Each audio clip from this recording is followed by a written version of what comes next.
Alors, je vais m'intéresser aujourd'hui à l'introduction des lois exponentielles en terminale. Alors, je pars sur un exemple qu'on utilise dans l'industrie. Donc, selon l'AFNOR, la fiabilité, c'est la probabilité pour un dispositif d'accomplir une fonction requise pendant une période donnée. Et on va s'intéresser à la durée de vie moyenne de ce dispositif avant qu'il ait une défaillance. Et donc, si il n'y a pas de défaillance avant la durée de t, ça veut dire que la probabilité que t soit supérieur ou égal à petit t est non nulle. Et ce qui nous intéresse particulièrement en industrie, c'est ce qu'on appelle le taux d'avarie. Alors le taux d'avarie en industrie, c'est le nombre de défaillances au cours de la période divisé par le nombre de survivants au cours de la période. Et au niveau d'une machine, on voit que ce taux de défaillance a une particularité de courbe en B noire. Au départ, le taux de défaillance est très important. Quand les machines sont neuves, il y a pas mal de pannes parce qu'il faut les brider.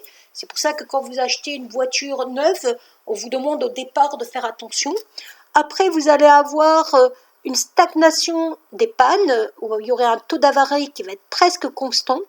Et après, quand la machine va être vieille, on va avoir des pannes à répétition. Donc, ce n'est pas du tout les mêmes pannes à la fin et les pannes au départ. Et ce qui va nous intéresser, c'est cette partie-là, quand le taux d'avarie est constant. Et on va s'intéresser particulièrement à ce qu'on appelle la moyenne de temps de bon fonctionnement. Qui dit moyenne avec une variable aléatoire dit espérance. Et on se rappelle que l'espérance d'une variable aléatoire avec une fonction à densité sur un intervalle considéré, ici vu qu'on a un temps de fonctionnement, c'est donc sur les valeurs positives, c'est égal à l'intégrale de t, f de t dt. C'est ce qu'on a vu avant. Et ce taux d'avarie constant, ça va nous définir ce qu'on appelle la loi exponentielle. Et la fonction de densité d'une loi exponentielle est définie sous la forme lambda e moins lambda x. Et donc, vu qu'il y a une notation exponentielle, c'est pour ça qu'on appelle ça une loi exponentielle. Alors, cette loi exponentielle, c'est une loi sans vieillissement. Concrètement, ça veut dire que au moment où le taux d'avarie est constant, on se fiche de savoir si la machine avant avait vécu tant d'années, puisque ce qui va nous intéresser, c'est le temps qui reste à vivre. Alors, concrètement, ça veut dire quoi? Quelle est la probabilité que x dépasse le temps t plus h, sachant que déjà il a dépassé le temps t? Eh bien, juste la probabilité du temps qui reste, c'est-à-dire juste la probabilité de h. Exemple, si j'ai une machine qui a déjà fonctionné 3 heures, je veux savoir quelle est la probabilité qu'elle fonctionne 2 heures de plus. Ce qui va m'intéresser, ce n'est pas les 3 heures plus les 2 heures, c'est juste les 2 heures qui me manquent. Et ça se montre, on va le prouver tout à l'heure. Donc concrètement, cela signifie qu'une panne à un instant t plus h ne va pas dépendre de ce qui s'est passé avant l'instant t, mais juste dépendre du temps écoulé. Alors quand vous avez une loi exponentielle, c'est toujours défini à partir d'un paramètre lambda. Ce paramètre est toujours positif, c'est ce qui correspond au taux d'avarie constant.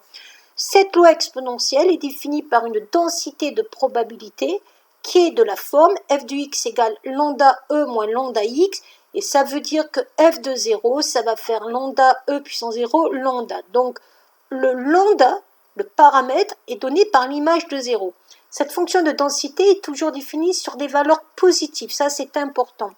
Et on va montrer que la probabilité que x soit compris entre c et d, c'est e moins lambda c moins e moins lambda d. Et la probabilité que x soit supérieur ou égal à c, c'est e moins lambda c. Alors comment ça se montre? Tout simplement en disant que la probabilité que x soit entre c et d, c'est l'intégrale de c d de f de t dt. Or, cette fonction elle est assez intéressante parce qu'on connaît une primitive facilement. Une primitive, c'est moins e moins lambda t. Quand vous dérivez ça, en vrai, ça fait moins lambda, c'est-à-dire plus lambda, e moins lambda t. On calcule aux bornes, et là, vous voyez que les bornes sont inversées. C'est pour ça que dans le calcul, on a e moins lambda c d'abord, moins e moins lambda d. Et quand vous voulez la probabilité que x soit supérieur ou égal à c, vous faites l'événement contraire. Mais n'oubliez pas que cette variable x est toujours définie sur des valeurs positives. Donc, on réapplique la formule e moins lambda 0 moins e moins lambda c. Un nombre à la puissance 0, ça fait 1. Il me reste bien e moins lambda c. Donc ça, c'est très important. Donc la loi exponentielle, il faut préciser bien sûr que cette loi exponentielle est définie sur des valeurs positives. Très important puisque ça correspond à la notion de temps. Définie sur des valeurs positives. Ok. Et donc à partir de là, on peut donc voir que cette loi exponentielle est une loi sans vieillissement. Donc je vais vous le démontrer. On veut savoir quelle est la probabilité, sachant que x a déjà été supérieur ou égal à t, qu'elle continue à être supérieure ou égale à t plus h. Probabilité conditionnelle, p de b sachant a, ça fait p de b inter a sur p de a. Or, l'intersection de supérieur ou égal à t plus h est supérieur ou égal à t, avec h positif, n'oubliez pas que h est un élément positif, c'est supérieur ou égal à t plus h. D'après les propriétés, p de x supérieur ou égal à t plus h, c'est exponentielle moins lambda t plus h. P de x supérieur ou égal à t, c'est exponentielle moins lambda t. Propriété des puissances, on soustrait les puissances, il me reste bien moins lambda h, qui est donc p de x supérieur ou égal à h. On voit bien que la seule chose qui compte, c'est le temps qui s'est écoulé en plus. Et on peut voir que l'espérance, c'est-à-dire la moyenne d'une loi exponentielle, sera toujours 1 sur lambda. Et donc, on va faire des petits exemples. Si j'ai une espérance pour une loi exponentielle de 2000 jours, comment on fait pour trouver le taux, le paramètre lambda? Donc, on fait 1 sur 2000. Et à partir de là, quand vous avez le paramètre, vous pouvez trouver, par exemple, la probabilité que cette variable aléatoire x soit encore en marche, enfin, soit supérieure ou égale à 2000, en faisant E moins lambda fois 2000.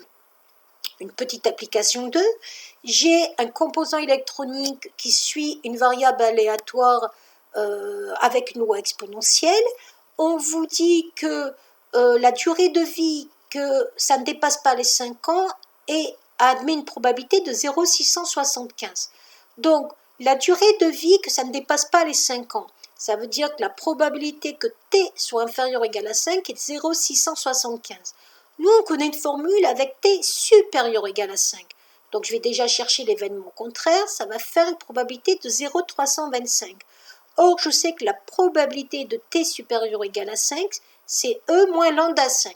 Là, vous voyez que vous devez trouver le lambda. Pour trouver le lambda, je vais faire agir la fonction ln de chaque côté. Là, ça va me permettre d'enlever l'exponentielle, puis je vais isoler le lambda. Ça va me donner lambda égale ln de 0,325 divisé par moins 5. Et là, j'arrive à avoir mon paramètre.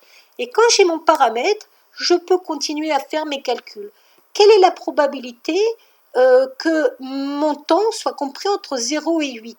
Je vais appliquer la formule E moins lambda fois 0 moins E moins lambda fois 8. Le lambda que j'avais trouvé, c'était 0,225. Et j'arrive à trouver ma probabilité. J'aurais pu aussi faire l'événement contraire. Quelle est la probabilité que mon temps soit supérieur ou égal à 10? Eh bien, c'est E moins lambda 10. Et là, il n'y a pas de souci. Et le petit c, soit vous utilisez directement que c'est une loi sans vieillissement, c'est sachant que x est supérieur ou égal à 3, quelle est la probabilité qu'elle est supérieure ou égale à 8, c'est-à-dire 5 plus 3? Ce qui va m'intéresser, c'est le temps qui s'écoule entre 3 et 8. Donc, le temps qui s'écoule entre 3 et 8, c'est 5. Donc, je peux faire ça, ou je peux réutiliser la formule P de B sachant A. C'est P de B inter A sur P de A. P de B inter A, donc à la fois supérieur à 8, à la fois supérieur à 3, c'est supérieur à 8. Donc, ça fait E moins lambda 8 sur E moins lambda 3. Et là, je peux encore trouver sur P de X supérieur ou égal à 5. Voilà.